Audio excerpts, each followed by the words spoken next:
10 victims left dead following a mass shooting in Boulder, Colorado. The suspect has been arrested and charged with 10 counts of first-degree murder. It was the deadliest mass shooting in the U.S. since 2019. President Biden spoke about this today. Take a listen. I don't need to wait another minute, let alone an hour, to take common sense steps that will save the lives in the future and to urge my colleagues in the House and Senate to act. We can ban assault weapons and high-capacity magazines in this country once again. Joining us now to discuss the attack is Jillian Peterson. She's an associate professor of criminology and criminal justice. Jillian, thank you for being here. Up until last week, we saw a huge drop in mass shootings in the U.S. in the wake of COVID. Why do you think that is? You know, we track public mass shootings, so shootings where 4 or more people are killed in a public location. And the last ones we had in 2020 were in February and then in March, and then they completely stopped. And a lot of that is because we're not gathering in mass. Our schools are closed, our workplaces are closed. The places where these shootings typically take place are just not available. The other piece of it is likely has to do with the fact that mass shootings are socially contagious. And so when one happens, you see additional ones happen. So we kind of had this break with the pandemic where they were completely out of the news cycle and they seem to have faded away. So now you mentioned that this could be a contagious event. We've seen these 2 mass shootings right after the other, with Atlanta happening just 6 days ago. Could last night's shooting in Boulder be considered a copycat event?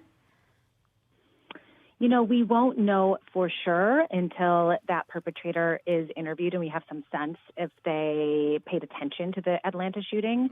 From what I see and what I know, it looks like it could be. Both perpetrators are 21 years old. What seems to happen is if somebody's feeling kind of on the edge, you know, suicidal, angry, hateful, they see one of these happen and make headlines and get a lot of notoriety, sometimes that's enough to push another person over the edge. So when one happens, we're at an elevated risk for about 13 days of another one happening.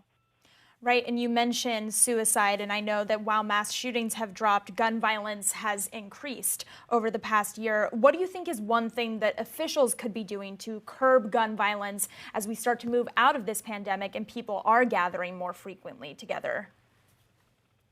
You know, a lot of my own research, I'm a psychologist, and so a lot of my research has to do with how things like being in crisis and being actively suicidal and dealing with things like depression and hopelessness can lead to violent events.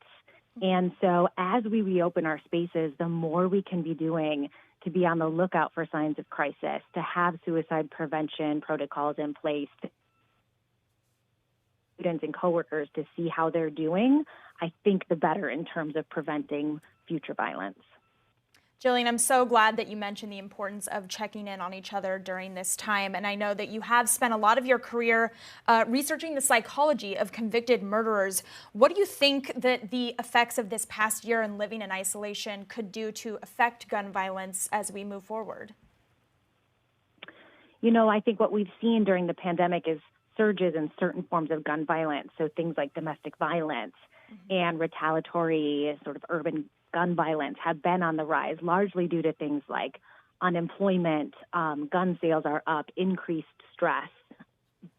In terms of mass shootings, I've been concerned about what we know are the risk factors for mass shootings. So things like being isolated, spending lots of time online, being suicidal and depressed, kind of going into hateful groups online, all those things, in addition to gun sales being sort of the highest they've ever been, all those things can be a recipe for disaster if we're not being really proactive about prevention.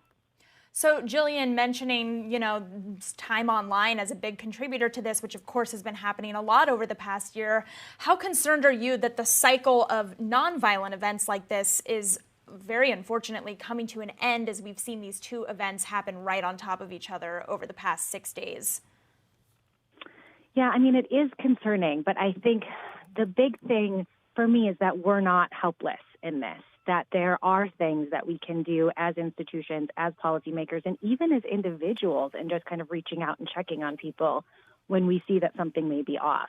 I've spent the last couple of years actually interviewing perpetrators of mass shootings in prison, and they say, I'll ask the question, is there anything that could have stopped you? And the answer is usually yes, that it could have been stopped. And so that gives me some hope that there are things that we can do. It's not just we have to sit back and helplessly wait for this to come back. Jillian, what do they say would have been the difference maker typically in your conversations? Yeah, typically it's a human connection. So we've even talked to perpetrators who brought a gun to school, for example, with the plan of doing it and changed their mind. And it was somebody kind of reaching out and giving them hope in that moment. Typically, mass shootings are suicides in addition to homicides. It tends to be their final act.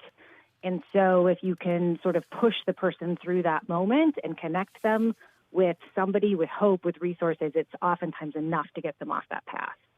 Jillian, such a powerful reminder there. Thank you so much for joining us and sharing your insights. I really appreciate it.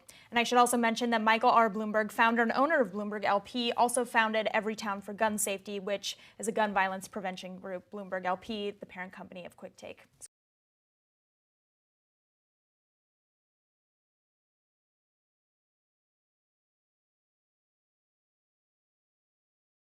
The biggest stories the moment they happen from around the globe. Subscribe to Bloomberg Quick Take now for insight in an instant.